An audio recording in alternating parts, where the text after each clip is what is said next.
नमस्कार दोस्तों, online classes में मैं अमित जैन शास्त्री आप सभी का स्वागत करता हूं। आज हम सभी हिंदी व्याकरण के अंतर्गत संज्ञा प्रकरण को पढ़ेंगे। कई लोग सोचते हैं कि जो संज्ञा है वह बहुत ही सरल है, हम आसानी से उसको उत्तर दे देंगे, हमें ज़्यादा पढ़ने की ज़रूरत नहीं है। लेकिन जब भी कोई कॉम्पिटिटिव एग्जाम होता है, हिंदी में संज्ञा पूछी जाए तो कई लोग सबसे ज़्यादा गलती संज्ञा में ही करके आते हैं। जैसे एक हो गई भाववाचक संज्ञा, हमने इसमें देखा कि स्टूडेंट बहुत ज़्यादा गलतियां करते हैं और भी संज्ञाओं में गलतियां करते हैं, तो इसको बिल्कुल सरल ना समझें। आपको जो आज पढ़ाया जा रहा है बिल्कुल ध्यान से पढ़ें, यह आपके बहुत ही काम में आने वाला विषय है, तो इसको ध्यान से पढ़ते जाएं। और हम आप तक ऑनलाइन के माध्यम से सारे कॉम्पिटिटिव एग्जाम के वीडियो पहुंचा रहे हैं, तो आपसे भी निवेदन करेंगे कि जिन्होंने अभी तक चैनल को सब्सक्राइब नहीं किया है, हमारे चैनल को सब्सक्राइब कर लें, जिससे हम और वीडियो आप तक पहुंचाते रहें और आप जिस भी कॉम्पिटिटिव एग्जाम की तैयारी कर रहे हैं उसमें उसकी पढ़ाई करके अच्छे नंबर ला करके एक जॉब प्राप्त करें। साथ ही साथ हमारे वीडियो को आप फेसबुक और व्हाट्सएप के माध्यम से उसकी लिंक को ज़्यादा से ज़्यादा शेयर करें, जिससे और भी लोगों के पास तक हमारे वीडियोस पहुंच सकें, वो भी पढ़ सकें। कहा है ज्ञान बांटने से ही बढ़ता है, तो आप जितना लोगों को उनकी मदद कर सकें उतना करेंगे तो और भी आपको भी फायदा होगा और लोगों को भी फायदा होगा। तो सबसे पहले आज हम यहाँ पर संज्ञा की परिभाषा पढ़ते हैं। तो संज्ञा किसे कहते हैं, देखें बोर्ड पर बिल्कुल ध्यान से देखते हैं, लिखा हुआ है, आप कॉपी पेन ले लें और नोट भी करते जाएं तो अच्छा है। जिन विकारी शब्दों से किसी व्यक्ति, स्थान, प्राणी, गुण, काम, भाव आदि का बोध होता है उसे संज्ञा कहते हैं। संज्ञा की परिभाषा, जिन विकारी शब्दों से, उस शब्द हैं उनसे किसी व्यक्ति का बोध होगा। व्यक्ति होते हैं राम, लक्ष्मण, किसी स्थान जयपुर इत्यादि, प्राणी जीव का हो रहा है, पशु पक्षी का हो रहा है, किसी गुण का बोध हो रहा है कि मीठा है, खट्टा है, किसी काम का बोध हो रहा है, भाव का बोध हो रहा है, मिठास, खटास आदि। ये सब कुछ जो जहाँ पर ऐसा बोध होता है वो क्या है, संज्ञा शब्द होते हैं। एक संज्ञा होते, एक सर्वनाम होते हैं। अभी इस वीडियो में हम संज्ञा पढ़ेंगे, अगले वीडियो में सर्वनाम, कारक, क्रम से आपको पूरा बताते जाएंगे। आप बिल्कुल हमारी कक्षाओं को निरंतर देखते रहें। इसके बाद पढ़ते हैं कि संज्ञा के भेद कितने हैं। तो संज्ञा के 5 भेद होते हैं। पहला है जातिवाचक संज्ञा, दूसरा व्यक्तिवाचक संज्ञा, तीसरा भाववाचक संज्ञा, चौथा समूहवाचक संज्ञा और पांचवा होता है द्रव्यवाचक संज्ञा। अब हम इनको क्रम से विस्तार से उदाहरणों के माध्यम से समझेंगे। आप बिल्कुल ध्यान से देखेंगे तो आपको पांचों संज्ञाएं अपने माइंड में क्लियर हो जाएंगी। देखें, पहला है जातिवाचक संज्ञा।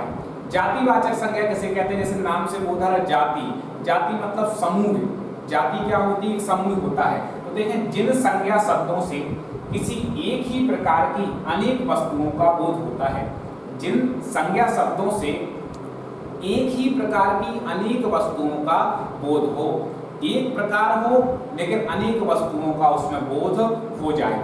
जैसे उदाहरण के लिए देखें, हम घर, हमने घर कह दिया तो जितने भी घर हैं संसार में वो सब घर आ गए। तो वस्तु एक ही प्रकार की है घर, लेकिन समस्त उसका बोध हो गया जितने भी घर संसार में हैं। हमने कहा पहाड़, पहाड़ कह दिया तो जितने भी पहाड़ पूरे जगत में होंगे सारे पहाड़ इसमें आ गए। वस्तु एक ही कही, पहाड़ एक ही कहा, लेकिन उससे संबंधित, उसकी जाति से संबंधित सभी वस्तुएं उसमें आ गई। जैसे हमने कहा मनुष्य, तो मनुष्य क्या है, एक जाति है। जितने भी संसार में मनुष्य हैं सभी उसमें मनुष्य आ गए।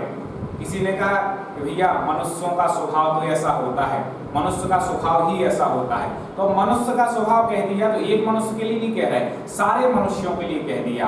तो एक क्या है, वस्तु है लेकिन उसकी समस्त जातियां उसमें आ रही। इसके बाद कह दिया किसी नदी, नदी क्या है, जातिवाचक संज्ञा। तो नदी शब्द से जितनी भी नदियां हैं वो सारी उसमें आ जाती हैं। तो इस प्रकार से जहाँ कहीं किसी पहाड़ इत्यादि का हो या नदी स्पष्ट कह दे तो वहाँ पर जातिवाचक संज्ञा आती है।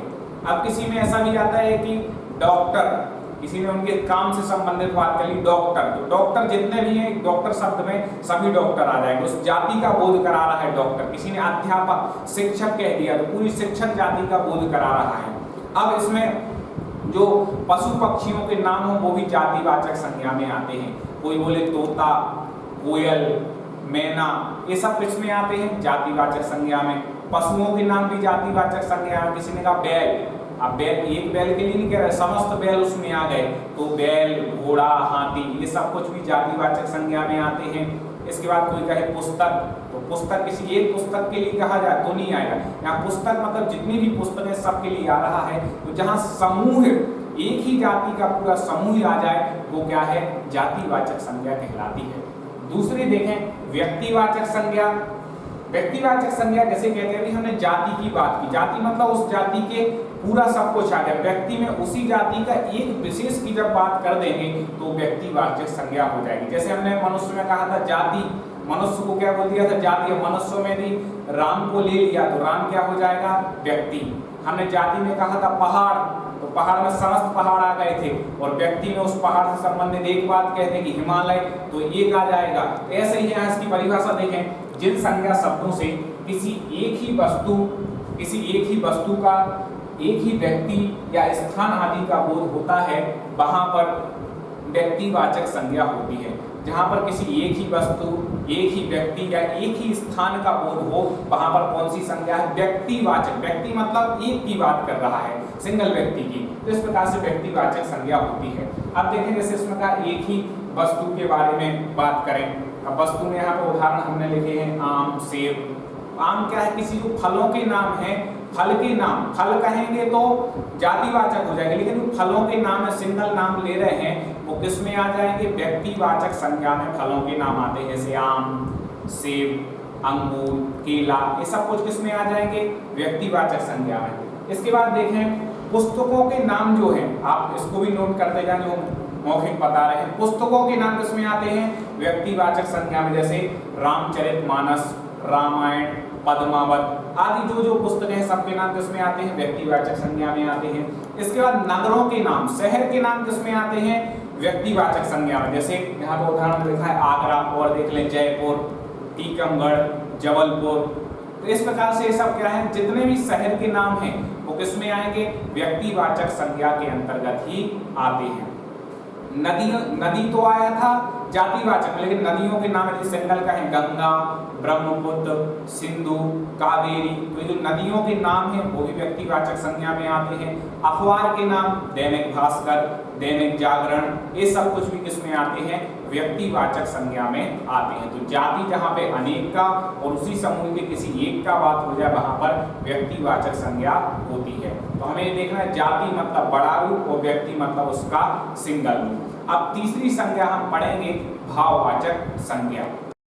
भाववाचक संज्ञा में हमें किसी वस्तु के भाव को पकड़ना है कि वो क्या भाव उसमें व्यक्त कर रहा है। इसमें ना किसी व्यक्ति का नाम होगा और ना किसी जाति की बात होगी, इसमें भाव को पकड़ना है। जैसे हम परिभाषा देखें कि जिन संज्ञा शब्दों से किसी वस्तु के गुण, दशा या व्यापार का बोध होता है उसे भाववाचक संज्ञा कहते हैं। जिन वस्तुओं से क्या होना चाहिए, किसी के गुण का, दशा का बोध जब होगा। जैसे कि हम उदाहरण में देखें तो गुण, अब गुण क्या होता है, जैसे कि हमने कहा भैया मिठाई कैसी, इसमें मिठास बहुत ज़्यादा है, तो मिठास क्या है, गुण है।